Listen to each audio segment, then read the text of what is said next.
We're here because free speech is under attack. We're here because people are being convinced that socialism works.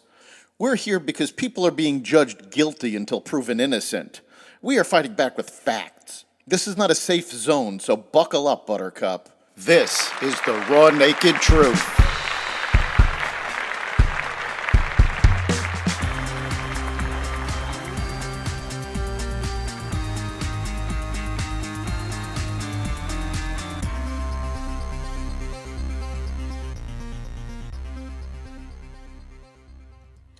The Biden administration attempts to make the border less secure.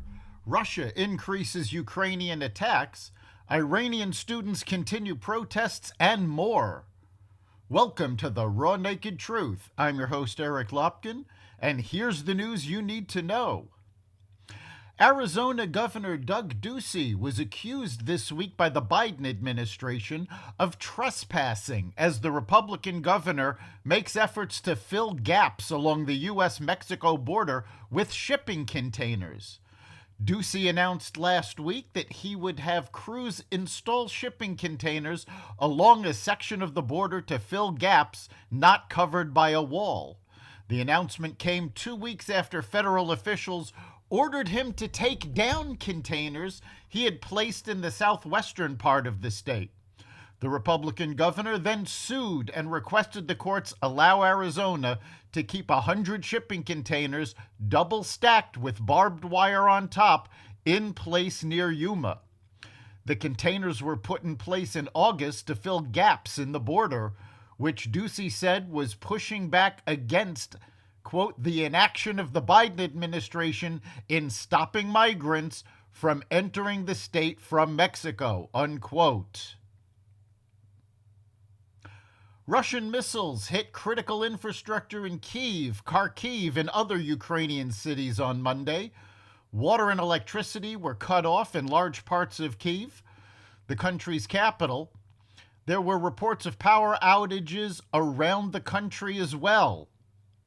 Instead of fighting on the battlefield, Russia fights civilians, Ukrainian Foreign Minister Kuleba tweeted. The attacks came after aerial and naval drone strikes damaged ships in Russia's Black Sea fleet in the Crimean port of Sevastopol over the weekend. Ukraine has not claimed responsibility for the attack.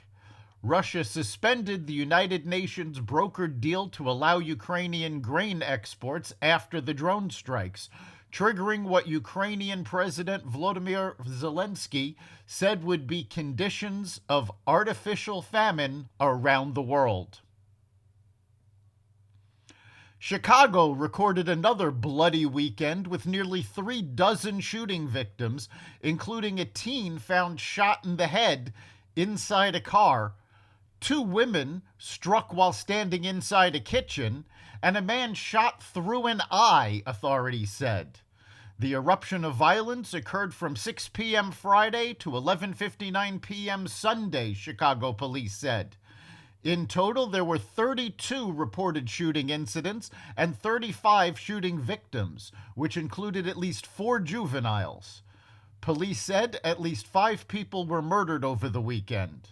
Among the victims fatally shot was a 17-year-old boy found in the passenger seat of a vehicle parked in an alley in the 1900 block of South State Street around 7 p.m., police said. The victim had a gunshot wound to his head and was pronounced dead on the scene. Iranian students defied a government ultimatum and returned to the streets for more anti-government protests on Sunday. Students at dozens of universities continued protests over the death of 22-year-old Mahsa Amini after her arrest by morality police over the way she was dressed. Security forces used tear gas and gunfire in an attempt to disperse Sunday's crowds. Security is the red line of the Islamic Republic, and we will not allow the enemy to implement in any way its plans to undermine this valuable national asset, hardline President Raisi said, as quoted in state media. Tehran has accused the United States and Israel of encouraging the unrest. Meanwhile, the Biden administration continues to seek a nuclear deal with the Iranian leadership.